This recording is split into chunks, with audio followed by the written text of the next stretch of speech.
الله الرحمن الرحيم نون والقلم وما يسطرون ما أنت بنعمة ربك بمجنون وإن لك لأجرا غير ممنون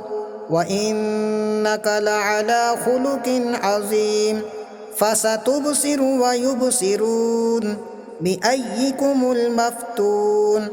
إن ربك هو أعلم بمن ضل عن سبيله وهو أعلم بالمهتدين فلا تطع المكذبين ودوا لو تدهن فيدهنون ولا تطع كل هلاف محين هماز مشاء بنميم مناع للخير معتد أثيم عتل بعد ذلك زنيم أن كان ذا مال وبنين إذا تتلى عليه آياتنا قال أساطير الأولين سنسمه على الخرطوم إنا بلوناهم كما بلونا أصحاب الجنة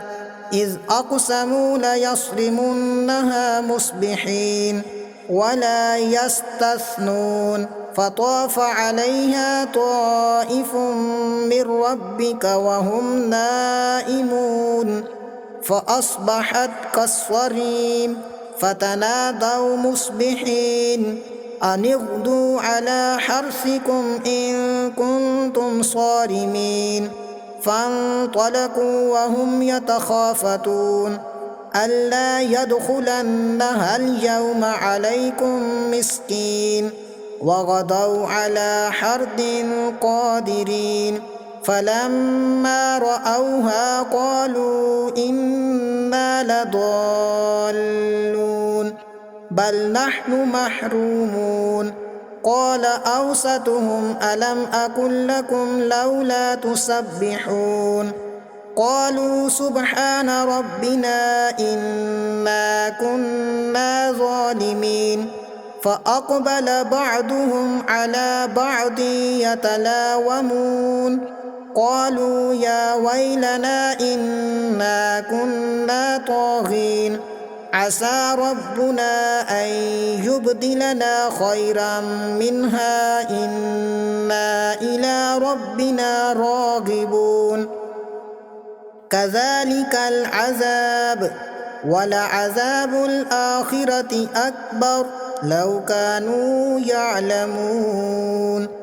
إن للمتقين عند ربهم جنات النعيم أفنجعل المسلمين كالمجرمين ما لكم كيف تحكمون